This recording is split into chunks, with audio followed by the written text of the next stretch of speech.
more monster books for you.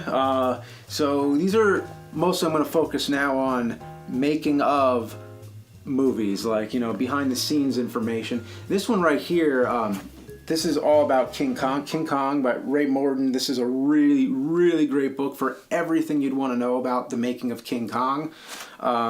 So this is just amazing. I mean, the information in here goes really deep, and it goes past the first movie. It goes into Son of Kong, and it goes into the 70s remake, and King Kong versus Godzilla, all that. So it's very thorough. This here is The Making of Jurassic Park. This is a book I had since the movie came out, because they would always put these out when the movies would come out. And, this has some really good, it shows storyboards, at the end. This is one of the first times I've ever seen storyboards. I don't think, when I was 13, I didn't even know what they were yet. So it was very educational for me. It shows a lot of great photos of them working on the animatronics and everything, and really great. I mean, this was just a milestone film for what it did in its day. And in the early 90s, this movie just changed everything.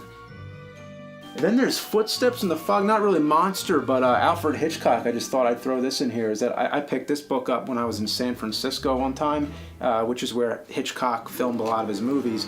And what's really cool about this is it just shows a lot of the locations and how he used them. And I was actually location hunting at the time for where he filmed a lot of these, so this was just a coincidence that I stumbled upon this.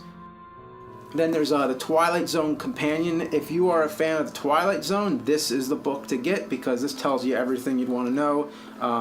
See, I had this when I was like 15, I think, and that was when I was going through my biggest Twilight Zone phase. And it tells you a synopsis of every episode, but it also has behind the scenes information about it, and it goes season by season and tells you about different stuff that went on with the production. And so now I have The Making of White Zombie. This is a first zombie movie, 1932, and this is really interesting because I didn't know that there was such a fan base for this film until I found this whole book about it. And it's very thorough. It tells you all about not just the making of it, but it gives its own analysis. It actually analyzes the film and what it means, and it finds symbolism and all kinds of crazy things. And it goes so far that I don't agree with all things it analyzes, but it's very interesting either way.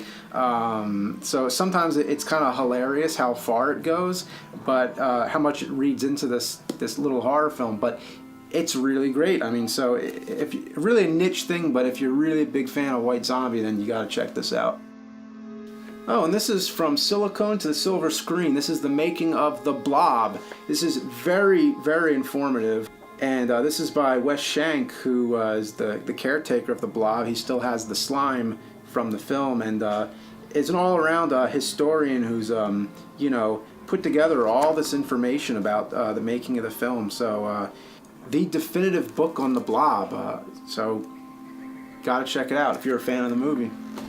And this is Grand Illusions by Tom Savini, one of the greatest makeup effects men, and shows all the horror films that he worked on and how he did a lot of the effects. Lots of great pictures, so if you want to know how he blew up heads and put machetes through people's faces and everything, I mean, this tells you all about how it's done. So this is like a whole school of special effects makeup all in one book.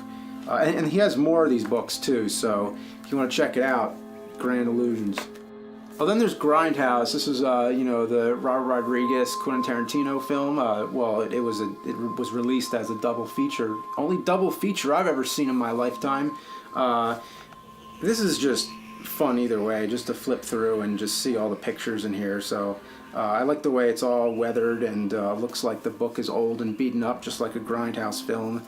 So you can't go wrong. It's visually a great book, but it also has lots of great information. So it tells you all about the post-production stuff and how they put together a lot of this stuff in this day and age of digital filmmaking. So it's good to see stuff that's really old school, and then it's good to see things that are cutting edge, and like how Robert Rodriguez is always pushing the boundaries and making films quickly and efficiently, and making them awesome like this. So check it out.